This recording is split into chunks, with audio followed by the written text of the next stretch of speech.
So right now, Andrew and I are at Pecos National Historical Park, and I'm actually underground in a kiva. It's a reconstructed kiva, a place where the Pueblo people perform different rituals and ceremonies, such as ensuring a successful hunt or harvest, or even to cure the sick. And I thought it was interesting because most kivas share the same features, such as an entryway through the roof, a ventilator shaft, a deflector to shield the fire, and a fire pit, of course. And some kivas also have a small hole in the floor called a sipapu, which symbolizes the Pueblo people's emergence from the underworld. So I find it so interesting that they saw themselves as being from the underworld, and so that's why this kiva is underground. This brochure document that I was given says that many Pueblo people see the kiva as a depiction of their universe, with the sipapu, which is that small hole in the ground, representing what lies below, the kiva floor symbolizing this world, and the roof entry representing what is above. So here's a picture of all the elements. That hole is the ventilator shaft. Then over here, there's the deflector, there's the fire pit over there, and then the small hole in the ground is over there. And that is the sipapu. On the steps of another kiva.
Andrew and I are currently at Bandelier National Monument, and it is so beautiful here.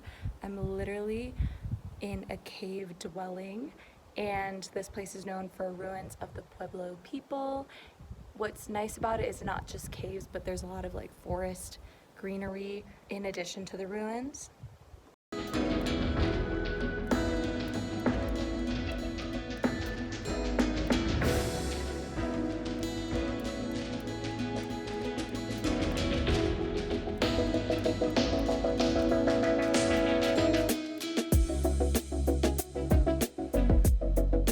So it's definitely hot out, and it's way cooler inside this cave. I do have to say, being here in July was probably not the best choice, but it's actually not as bad as it was in Big Bend last July, where it was like hot air blowing plus like 90-degree plus, versus now it's like hot out, but at least there's cool air that blows.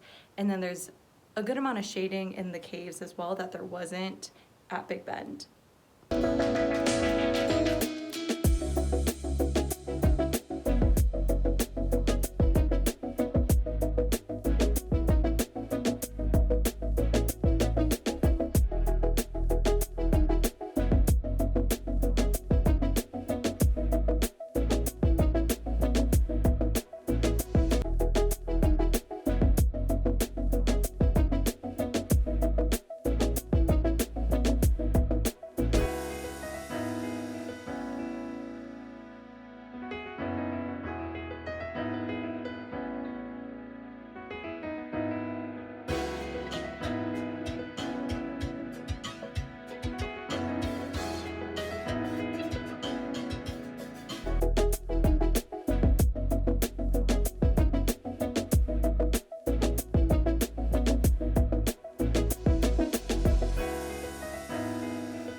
thing that I have to say about New Mexico weather in July is that it rains in the afternoon, kind of like how it would in the springtime.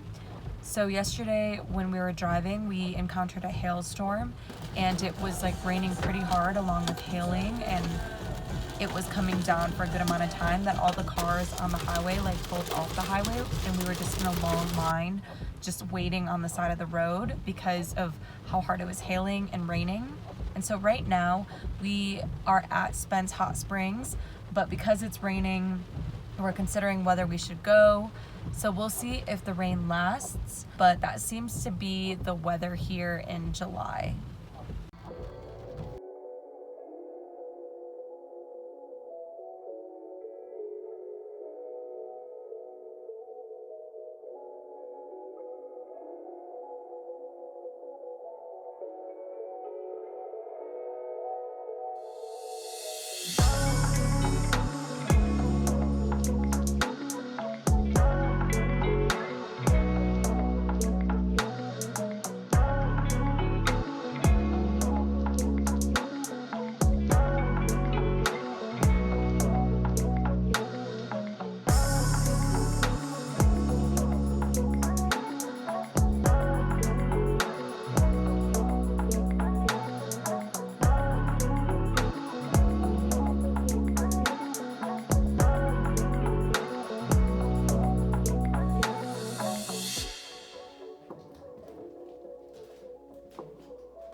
Yeah.